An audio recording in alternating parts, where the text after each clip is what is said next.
Santos Abdón y Zenén, mártires en Roma, muertos hacia el año 250, 30 de julio. La tradición ha hecho de Abdón y Zenén dos príncipes o sátrapas persas tan ilustres por su nacimiento como por sus cuantiosas riquezas y encumbrada dignidad.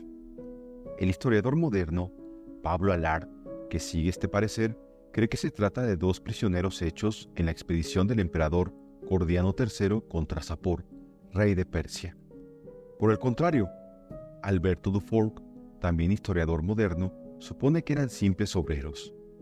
Funda su opinión en el hecho de que sus tumbas estaban en las cercanías del barrio poblado por los obreros adscritos a las factorías del Tíber.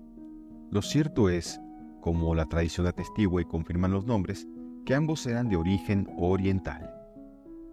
Sábese que los dos padecieron martirio por la fe de Jesucristo el 30 de julio del año 250 o 251, durante la cruel persecución del emperador Decio. Conócese asimismo el lugar de su inhumación. Y como cualquiera de ambas interpretaciones puede aceptarse en nuestro caso sin perjudicar a la esencia doctrinal del suceso histórico, optaremos por la que ha encontrado más arraigo en el sentimiento del pueblo. Son conducidos a Roma. Según el primitivo relato de su pasión, Abdón y Zenén, aunque vencidos en la guerra y hechos prisioneros cuando la sublevación del rey Sapor, gozaron de relativa libertad hasta que, habiendo sido informado Decio, general del ejército imperial, de que habían dado tierra a unos cristianos martirizados en Babilonia y Cordula, mandó arrestarlos e hízolos comparecer ante su tribunal. Ya en su presencia les dijo con mal disimulada indignación: ¿Así que también vosotros sois del número de los insensatos? Vuestra misma impiedad ha hecho que los dioses os pusieran en mis manos como a cautivos de Roma. Mejor sería decir que hemos alcanzado victoria con el auxilio de Dios y de nuestro Señor Jesucristo, que reina eternamente, contestaron los caballeros cristianos. Yo creo, dijo el general, que no negaréis que vuestra existencia depende de mi arbitrio y que sois mis esclavos. Has de saber, oh Decio, que solo nos rendimos y prestamos vasallaje a nuestro Señor Jesucristo, humillado por amor de los hombres hasta descender a la tierra. Irritado por tan valientes respuestas, mandó el general que los dos confesores fuesen encerrados en estrecho y oscuro calabozo. Pronto los sucesos obligaron a Decio a dejar aquel país y volver a Roma. Según costumbre, llevóse consigo algunos prisioneros para que sirvieran de espectáculo al pueblo romano. Entre ellos iban Abdón y Zenén. 4 meses duró aquel largo y penoso viaje, pero las fatigas y trabajos que en él padecieron nuestros prisioneros quedaron compensados con la esperanza de recibir la palma del martirio. No obstante, fue disposición divina que a su llegada a Roma hallaran no la muerte que esperaban, sino la libertad, gracias al emperador Filipo el Árabe, que sucediera a Gordiano III en 244 y que manifestaba gran admiración por los cristianos. Ante el tribunal de Decio. Decio, que sucedió en el imperio a Filipo, no heredó de éste la benevolencia para con los seguidores de Cristo. Antes, llevado de la antipatía personal y política, quiso darse la cruel satisfacción de perseguir a muerte a los que aquél había protegido y honrado con su confianza. Fueron encarcelados muchos cristianos, entre ellos Abdón y Zenén. Quiso el emperador que el juicio de estos dos últimos revistiera extraordinaria solemnidad y, según rezan las actas, citó a los senadores al templo de la tierra, anunciando que él personalmente presidiría el acto. Reunida la asamblea, hubieron de comparecer los dos mártires. Fueron recibidos con un murmullo general, efecto de la admiración que en la asamblea despertara la magnificencia de sus vestidos y el brillante resplandor de las joyas con que se adornaban. Decio mandó a Claudio, pontífice del Capitolio, que trajese el trípode sagrado destinado a las ofrendas. Luego, dirigióse a los caballeros de Cristo para exhortarlos a que renunciasen a la fe. «Ofreced sacrificios a los dioses», les dijo, «y al instante obtendréis la gracia del imperio y seréis colmados de honores y riquezas. Aunque indignos y miserables pecadores, nos hemos ofrecido a Dios en holocausto sempiterno, así que ya nada tenemos que ofrendar a vuestros dioses», contestaron los valientes confesores de la fe. «Preparad para estos miserables los más acerbos suplicios y las torturas más horribles», rugió Decio fuera de sí. disponed enseguida de leones y osos hambrientos que acaben con tamaña insolencia. Haz lo que tengas por conveniente, replicaron los santos, porque nuestra confianza la ciframos en Cristo, Señor nuestro, que tiene poder para desbaratar todos tus planes y contra cuya providencia de nada servirán tus enojos y tiránicos caprichos. Hubo de sonreír el emperador ante aquella noble osadía de sus prisioneros. Debió juzgar desmedidas la confianza e intrepidez con que se disponían a enfrentar sus amenazas, pero pensó que la reflexión y la soledad acabarían por doblegarlos e hizo que los volvieran a los calabozos. El martirio. Cuando al siguiente día bajaba el emperador del Monte Palatino, camino ya del anfiteatro de Vespasiano, anunciaronle que los osos y leones destinados a los 2 cristianos persas habían sido hallados muertos en las jaulas. Encolerizóse Decio por este contratiempo y desistió de presenciar los juegos. Al mismo tiempo, dio órdenes terminantes al prefecto de la ciudad, llamado Valeriano. «Lleva a los presos ante el dios Sol», le dijo, «y si se obstinan en no adorarle, haz que sean arrojados a las fieras que haya disponibles».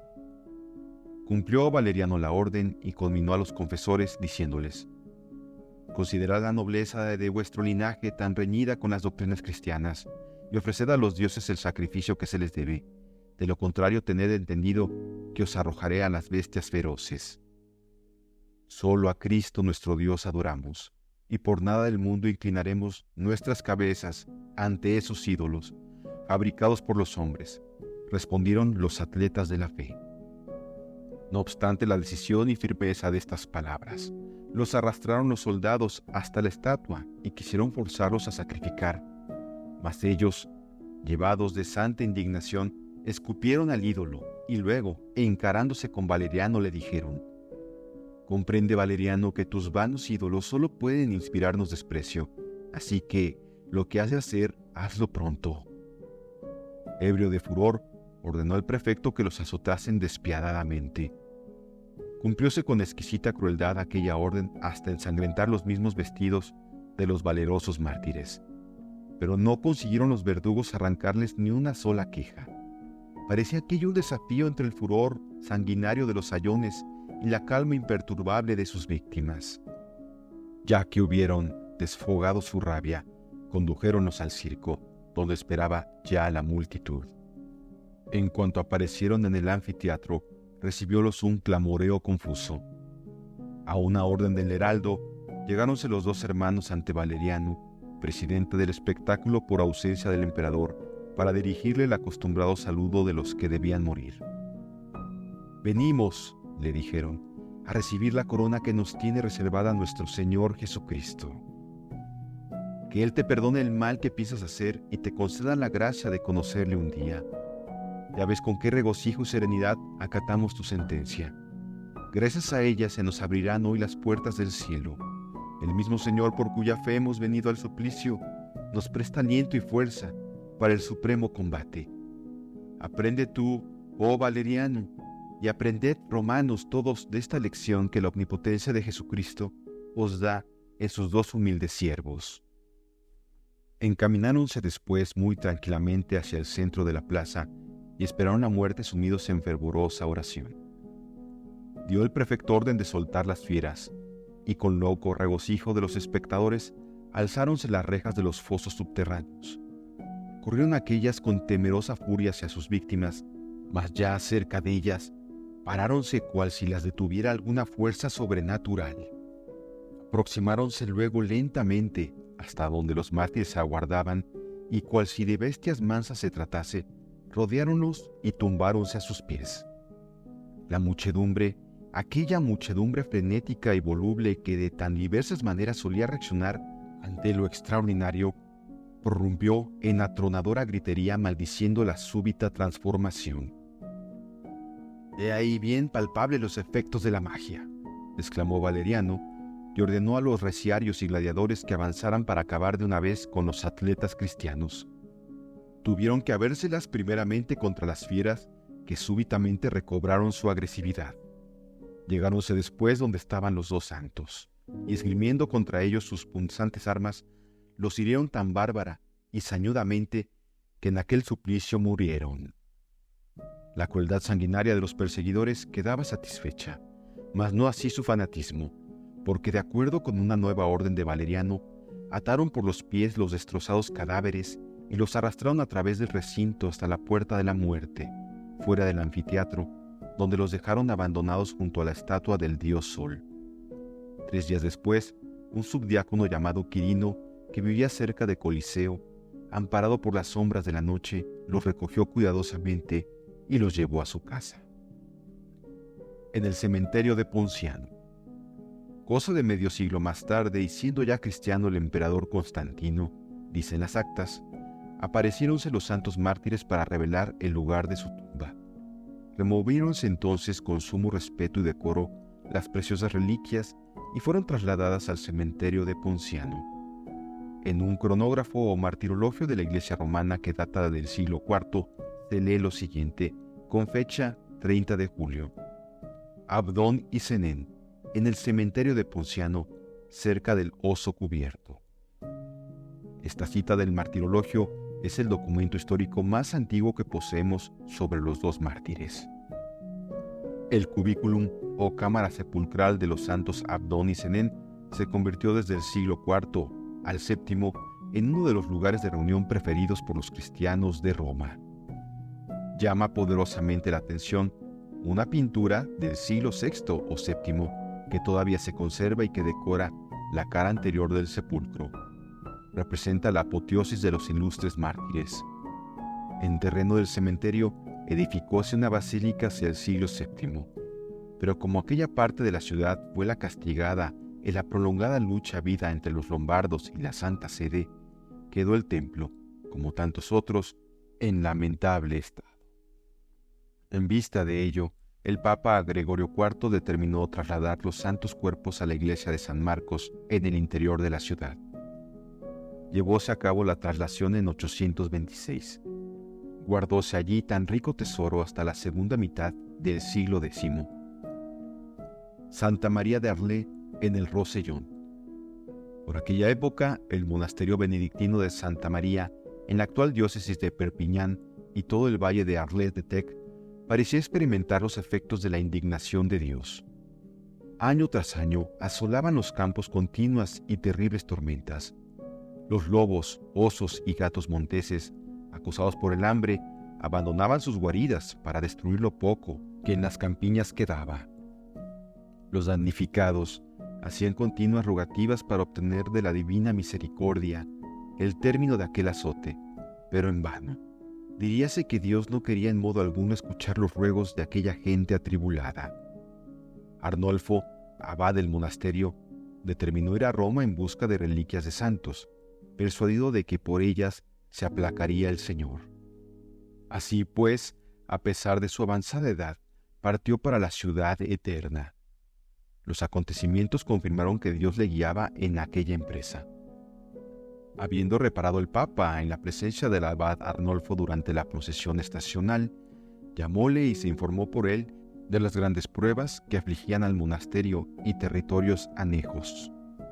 Edificado, además, por el objeto de su largo y penoso viaje, concedióle, dice la tradición, las reliquias que deseara llevar, excepto, naturalmente, las de los apóstoles Pedro y Pablo y de los mártires Esteban y Lorenzo.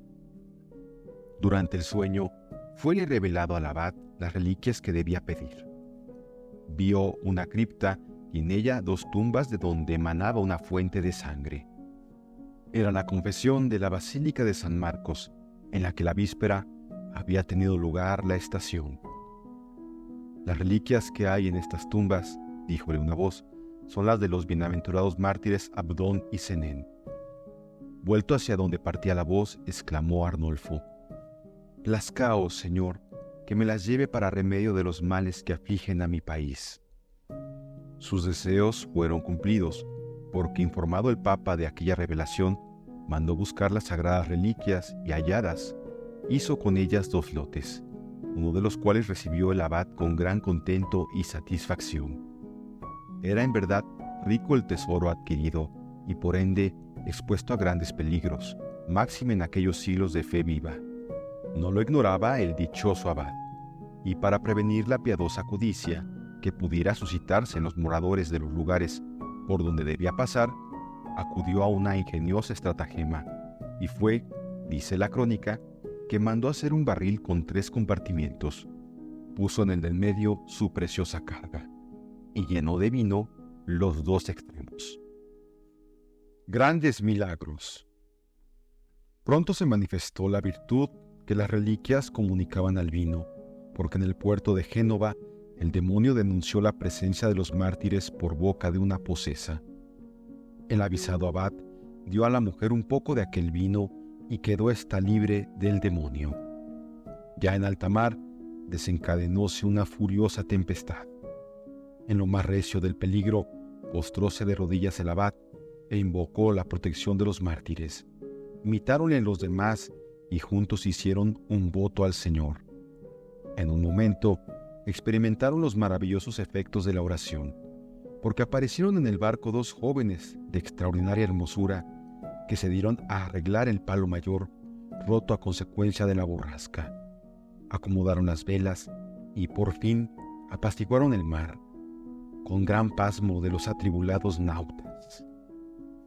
Este y otros estupendos milagros realizados a bordo despertaron la atención de todos los que en el buque iban, pero el buen abad, siempre desconfiado y con temor de que pudieran asaltar su preciado tesoro, guardó absoluto secreto sobre él, de manera que pasó completamente inadvertido para cuantos viajaban. Desembarcado que hubo en una ensenada del cabo de Creus, cargó Arnolfo el preciado barril sobre sus venerables hombros y continuó su camino por tierra. Al llegar al pie de los Pirineos, topó con 2 ciegos que pedían limosna. Dióles también a beber un poco del vino del misterioso barril y recobraron al punto la vista.